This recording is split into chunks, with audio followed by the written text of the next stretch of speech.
And so we pick up and step into a conversation already in progress in the book of Matthew and in chapter 15 and in these verses. The conversation that's already in progress is one that actually begins related to cultural norms and to etiquette, eating etiquette. In fact, moving back a little bit in chapter 15, if we look right at verse 2, there's an accusation that's levied against the disciples. You heard me mention just a moment ago in children's moment, where the Pharisees are looking at the disciples, they're watching them, and they come to Jesus and say, your disciples are violating the law. They've been eating without washing their hands.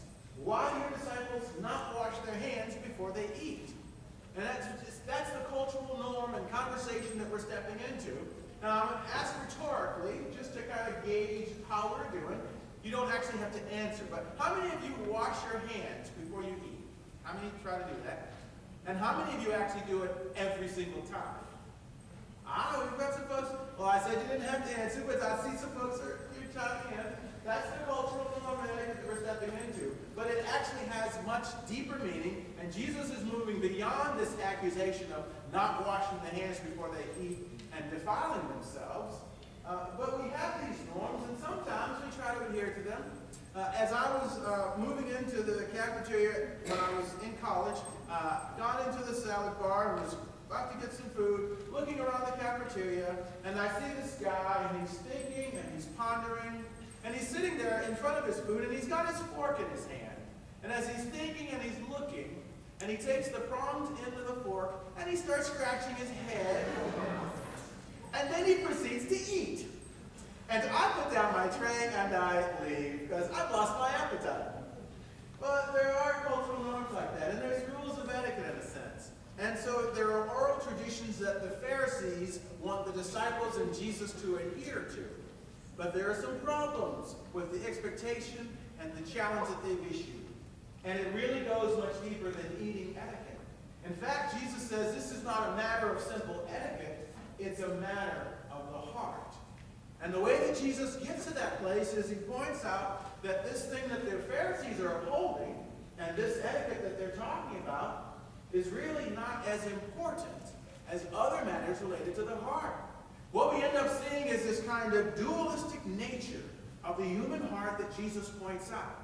Now, of course, it makes sense because we know that we are people and we're really a mixture of just people who do the best we can, and sometimes doing good things and sometimes not so good things. And this is how Jesus helps to point it out to them, because he says what defiles a person and what makes a person do evil things is not by any means what they eat. It's what's already in their hearts.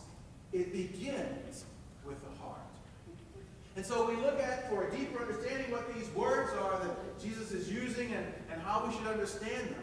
And so really in the Old Testament Hebrew as well as in the New Testament Greek, there are really just one word in each of those texts used for the word heart. And so in the Old Testament Hebrew, when they refer to the word heart and when that word heart is used, it's just a three-letter word, L-E-D, pronounced late. That one word all throughout the Old Testament referring to the heart, and the understanding of that being mind and character. You see, Jesus isn't just talking about the vital organ that pumps blood. When they refer to heart in the Old Testament, they're talking about mind and character. So that's the combination. Now, when we look to the New Testament, and the word that's used consistently throughout the New Testament, cardia is the word. That's the Greek word. And that word has a whole lot more meaning, again, than just vital organ.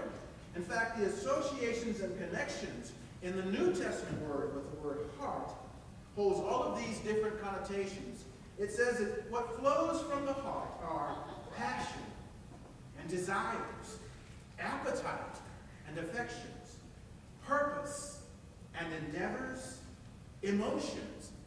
All of those things are fuel and fountains that flow from the heart. And so that's the understanding in that one word used all throughout the New Testament for the word heart.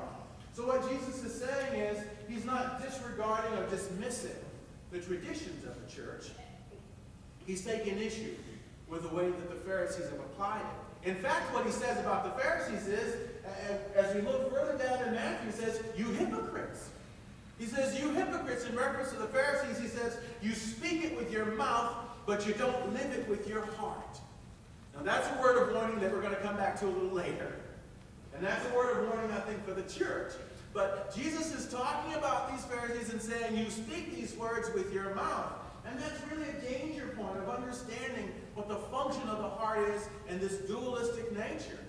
And in fact, the way that we know that there's a dual nature of the heart is because the Greek word that Jesus was using referred to all these things, passion and desire and appetite and emotion and positive things, but he termed it to say that the way it was applied were some evil things. So there's this one thing existing in every one of us in our heart that beats. That all of us who are human beings contain a heart that really has flowing from it, sometimes positive and good, and sometimes not so good. Sometimes behavior that might reflect evil. That's what our heart does, and that's who we are. So that's why Jesus says it starts from the heart. You know, it's a kind of a misconception I had when I was a kid and growing up. You see, you've heard me talk about growing up in the Baptist church and the hellfire and brimstone sermons. And I'll tell you what, I could probably go through one of those hellfire and brimstone sermons and give it word for word, but the crux of it for me was, I figured out pretty quick, I must be one horrible little kid. If I'm that bad and I'm hearing that every Sunday, I really must not be a very good person. Well, that was that dualistic nature of the evil that Jesus might have been referring to.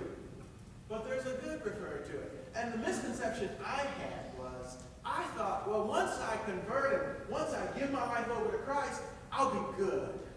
I'll be wonderful. I'll be perfect. I'll be right. Once I become a Christian and I'm living for Christ, I just won't do any wrong ever again. Well, folks, it doesn't work that way, does it? It just doesn't. In fact, lo and behold, we find out that even when we're committed to Christ, we remain fully human. And not like Christ divine, we remain fully human. So that even the misconceptions go on, and some would say, oh, the preachers have a closer line to God, and they walk on water. And I've discovered, folks, that I can't walk on water.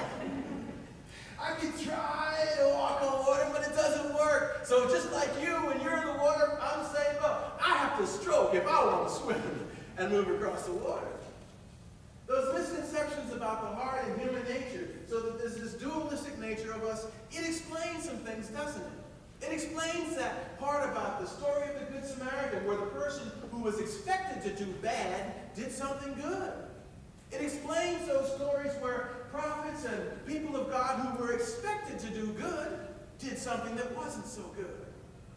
It explains that what flows from the same heart and what exists inside is the capacity for good and the capacity for evil.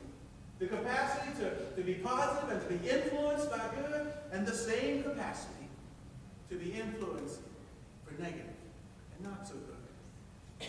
This dualistic nature that we possess is what Jesus is speaking of. So he says there's no disrespect to the oral traditions and to the prophets, and no disrespect to the law that's laid down, but for the prophets, the problem is not living out from the heart. There's an important message there, and we hear Jesus saying, you can't just speak the words and not live it. You can't just speak the words and move through the motions. There's this clear understanding about what it really means to know a person. Not just to know them and say, oh, you see them, you figure out who they are, but to know the essence of the person.